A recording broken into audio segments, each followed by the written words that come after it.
สวัสดีครับอยู่กับผม1 วันยินดีต้อนรับท่านผู้ชมเข้าสู่ช่องแม็กแบ็กจอนะวันนี้ก็จะมาเล่าเรื่องพีเป็นอีพีที่2เนาะถ่ายบอลเก่าเนาะพีเป็นอีพีที่2เรื่องมีอยู่ว่าพีลูกยางได้เนาะตำนานของชนเผ่าเราเนาะตะกี้ตะกอนนะเขาพอไม่เล่าให้ฟังนะที่ก่อนมีคนตายเนาะมาเขาเรื่องกันเลยเนาะแต่ก่อนมีคนตายวันนี้ญาติพี่น้องกับวร้ายเนาะพี่น้องเพิ่นก็มีแต่ซอกไว้นอกเนาะซอกไว้นอกวันนี้ผู้เป็นนอกหันไม่ได้อยู่บ้านเนาะผู้เป็นนอกไปหาเงินอยู่เท่าเนื้อพุ่นเนาะนี่ผู้เป็นเอื้อนะกะได้มาแก้ป่วยแล้วทุกคนเป็นเวลาต้นเตอเลยเว้ย2-3 เดือนคนแก่เขาเราฟังนะสร้างเพิ่นสิเสียชีวิตเนาะจอยพร้อมแต่ละมือแนวผู้เป็นผัวก็ตายก่อนเนาะผู้เป็นผัวได้ตายก่อนเมียก็บ่มีลูกนะหรือว่าครอบครัวเพิ่นบ่ได้มีลูกนะมื้อนี้เพิ่นตายเนาะถึงฮอดมื้อที่ว่าเพิ่นเสียชีวิตเนาะมื้อนี้ก็บ่มีผู้ให้ผู้ฮ้องเนาะครับตำนานเฒ่าแก่เพิ่นว่าถ้าว่ามีการเสียชีวิตของชนในบ้านนี่นะเป็นการเชื่อถือของศาสนาผีการนับถือผีของประเพณีของชนเผ่าเรามาแตะกี้แต่ก่อนนะว่าการตายนี่ถ้ามีผู้ใดผู้หนึ่งเสียชีวิตทุกคนถ้าว่าบ่มีคนหอกมีคนไหมีคนบ่มีคนหอกบ่มีคนไหบ่มีญาติพี่น้องมาหอกมาไหมาอำไล่อำหล่ออำล่าสินี่ก็สิพิษบานพิษเมืองอะไรทุกคนพิษบานนี่นะนี่เนื่องจากว่าเพิ่นก็มาเขาเลิกแล้วเนื่องจากว่าเพิ่นหันก็บ่มีญาติพี่น้องเนาะน้องเพิ่นก็บ่ได้มาเนาะแนวว่าพี่ตายโหงเนาะตายกระทันหันเพิ่นเจ็บโดนอยู่แต่ว่าเพิ่นไปบาดเดียวเนาะแต่ว่าคันคนตายเนี่ยเขาสิหายใจฝืดๆจังซี่นะหายใจแบบว่าคนป่วยหนักแบบว่าป่วยหนักหายใจฝ่อใจฝืดแบบหายใจหอบใจแห้งจังซี่นะแบบว่าสั่นดอกๆเด็กๆนี่บ่มีเนาะว่าเพิ่นก็ป่วยโดนอยู่แต่ว่านี่บาดเพิ่นไปบาดเดียวแล้วเนาะว่านอนพักผ่อนเสียจนรับไปเลยนะนอนไร้คืนมานอนไร้ไปเลยนะไปกระทันหันเลยวันนี้บ่มีถึงขึ้นชื่อว่าตายโหงเนาะมันก็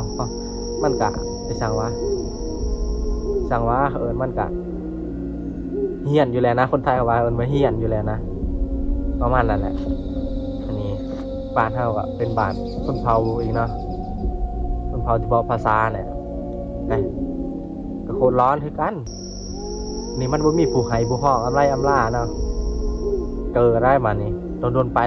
ผู้เป็นพี่น้องก็พอทำไมเขาบ่อยากให้อยากฮ้องเนาะนี่เราโดนไปแล้ว13 นาทีบ่เป็นหยังเนาะทุกคนเนื่องจากว่าซ้ำเฮาออกจากบ้านนะซ้ำก็เฮ็ดคันหอกคันหามในห้องในหามเก็บผ้าซอกผ้าเสื้อนะคนที่อยู่อ้อมขานะเฮือนไก่บ้านเคียงมาซอยนะซ้ำมาแล้วเนาะตบกลางคืนนะคนเสียประมาณ6 โมงแรกเนาะประมาณ8 โมงเขาจึงได้ออกป่าเนาะนี่มันลุกเลยมันยางต่างคนก็ได้เข้ากับมาอบอุ่นอยู่ทุกคนอยู่กองกลางเพื่อนๆก็มีแต่ว่ามันไม่มีคนไห้เนาะเพราะว่าบ้านของผู้คนเนี่ยถ้าว่ามีคนเสียเนี่ยต้องมีคนไห้คนหอกคนไห้เนี่ยเป็นตาญาณนี่นะทุกคนไห้นี่เป็นตาญาณมาว่าแต่เขาพูดอะไรเนาะถ้าว่ามีการสูญเสียญาติพี่น้องพ่อแม่ต้องมีการไห้การไห้นั่นก็เป็นตาญาณนะทุกคนอาจจะบอกว่าถ้าเป็นบ้านอื่นมาอยู่บ้านวันนี้ถ้าว่าเห็นเป็นครั้งทำบินนี่ต้องญาณแน่นอนต้องบาหารลงกลางเนื่องจากว่าการไห้นั้นแปลว่าไห้สมมุติอยู่เพื่อนคืนนึงก็ต้องไห้เบิดมือเบิดคืนได้ไห้อยู่หั่นแหละเปลี่ยนกันไห้อำเราอ้อมไล่คุณงามความดีแต่ก่อแต่ค้อจังซี่นะเปลี่ยนกันเลยวันนี้เพิ่นหันบ่มีเนาะอยู่ไป13 นาทีก็เอาผ้าเอาแต่ผ้าขาวนะโปงเนาะแล้วก็จุดธูปเทียนในสังวันนี้โดนไปแล้วเนาะมีแต่คนนั่งเบิ่งหั่นแหละแบบว่าเขาบ่อยากให้อยากฮ้องนำนะเนื่องจากว่าผมแม่นพี่น้องเขาเนาะเขาก็มีแต่ซอยได้แต่สำนักก็ถือว่าดีแล้วเนาะนี่โดนไปขาแข้งเริ่มติ่งแล้วทุกคนนี่เรือตะกี้ทหารของมูลค่า เขาเราสืบต่อแต่พอแต่แม่ไม่ฟังนะนี่ครับเจ้าก็เราตามเขาถามว่าผิดพอได้กะขอโทษขออภัยเนาะแขนขาเริ่มเต่งแล้วทุกคนไม่ว่ามันขึ้นคือแบบมีคนย่ออะไรเขาว่าโอ้คนแตกตื่นขนาดคนที่ว่าโล่งกะลางก็มีคนที่ว่าโล่งกะลางก็มีโล่งแตกตื่นแลนเมื่อเฮือนก็มีแล้วนะมันยากนะทุกคนแบบว่าปรากฏการณ์แบบนี้มันไม่เคยเกิดขึ้นเนาะนี่แหละคุณยายเขาบอกฟังนะรุ่นพ่อรุ่นแม่ห้องคุณแม่แต่เดี๋ยวนี้บอซูมี่แล้วเนาะโอ้มันขึ้นแบบคนอาจจะเข้าใจหรอกตอนพีมันขึ้นนะมันโมเมนต์จะกล่าวค้ากับแข้งขึ้นได้ทุกคนครับว่าแปลว่าแค้นกับแบบซื่อๆเนาะในคนมันโกงเนาะซื่อๆแบบมันโกงขึ้นเบิดขาขาวเนาะแปลว่ามันแอนโตขึ้นนะคนนอนสิเนาะมันแอนโตขึ้นแตนโตขึ้นสิเลยแบบนั้นแหละทุกคนแอนโตขึ้นเลยครับว่าคนที่อยู่เบิ่งใดก็อยู่แล้วคนอยู่บ่ได้ก็แลนเมื่อเฮือนแตกสะซ่าสะทีพี่ลี่ทุกคนขั้นเป็นเดียวนี้นี่โอ้ยบ่ว่าแต่ไผดอกขั้นคอยนี่ล่ะบ่อยู่คือกันเนาะอย่าขอเป็นคนย่านได้ทุกคนถ้าว่าเจอกับตัวจริงแบบนั้นวันนี้นี่มันมีขึ้นแบบนั้นแหละขึ้นยืนที่ซื้อเนาะทุกคนแต่ว่าก็บ่ได้ยางได้แย่งเนาะทุกคนเนาะแบบว่าก็บ่ได้ลุกแบบว่าขึ้นเนี่ยบ่แม่นว่าโดดยางโดดซั่นสิก็บ่ปานนั้นเนาะว่าขึ้นลุกขึ้นยืนซื่อๆทุกคนเนี่ยนะลุกขึ้นยืนจะเงอะสิหรอซื่อๆนะโอ้คนแตกตื่นขนาดถ้าว่าไผกระยานวันนี้มันก็สิมีเนาะมันก็สิมีแต่ละบาทก็ต้องมีที่ว่าคนเฒ่าคนแก่เนาะที่ว่ามีวิชาอาคมนะแต่กี้สมัยนี้ก็ยังมีนั่นแหละเขานับถือศาสนาในนั้นนะมีของจังซี่นะว่าเป็นคนเฒ่าคนแก่ของบ้านนับคนแก่คนบ้านเขาที่เขานับถือนะเอิ้นว่ายะยอหรือว่าหยังนะก็มียะยอยะยอเนี่ยเนาะนี่เขาไปเอายะยอมานี่เนาะคนใหญ่สุดในบ้านเนาะเป็นว่าคนที่เขานับถือศาสนาคนที่สามารถคุมบ้านได้นะคุมบ้านไหนเพิ่นไปเอาวันนี้เพิ่นไปเอาหันกะโล่งดีเลยทุกคนกะบ่ได้รอได้สร้างได้ทุกคนกะนอนลงธรรมดาเลยทุกคนนอนแล้วก็แล้วไปวันนี้ทางผู้เฒ่าผู้แก่ก็ว่ามันบ่มีคนที่ว่าเฮาให้เฮาเพิ่นญาติเอ้ยน้องเพิ่นก็บ่ได้มาเนาะเนื่องจากว่าเสียกระทันหันเนาะน้องเพิ่นก็บ่ได้มาเนาะบ่อะไรคนลุกนะทุกคนเนาะ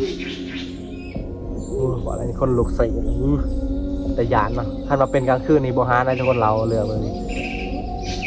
โคตรหยาดเลยลุกสุเลย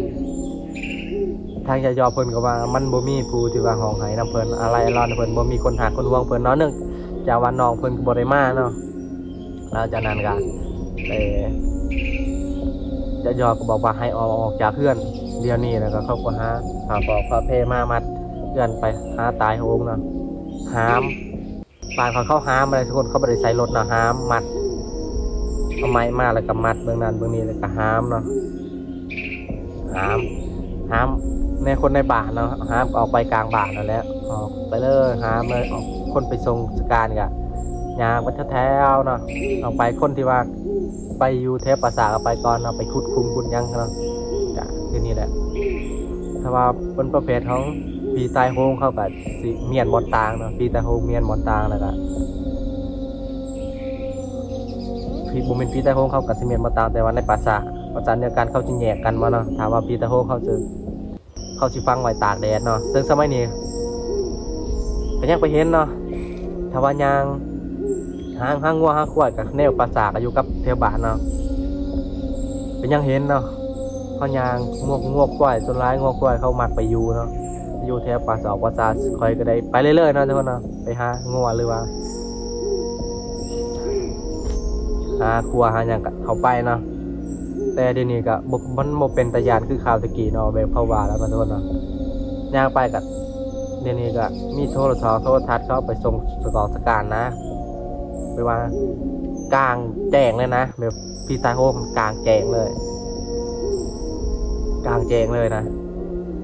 แบบบ่มีในห้องในโฮมในป่าได้ขั้นมาคนเฒ่าคนแก่แบบว่าตายตามธรรมศาสตร์เนี่ยเขาจะเมียนมาต่างในโฮมนะมันถ้าเป็นพี่ตายโฮมเขาแยกต่างแบบตากแดดเลยในแบบตามอันนี้นะตามโคกแล้วนะแต่เดย์อะไรเราแบบว่าเขาบริเวณในซ่านนะทุกคนแบบนั้นเราปลาหรอ เหตุการณ์นั้นก็เป็นบทเรียนมาให้ทุกคนจนพอทุกมื้อนี้เนาะจึงเฮ็ดให้บ้านชนเผ่าบ่สามารถจึงเฮ็ดให้บ้านเฮาชนเผ่าเฮาบ่ค่อยนี่นะบ่สามารถปาหีดคองขนาดใดเนาะถ้าว่ามีการปาหีดคองแล้วมันก็เกิดความเป็นไปเนาะเฮ็ดให้หมู่บ้านของเฮาอยู่บ่ได้ฉะนั้นเลยก็มีการนับถือ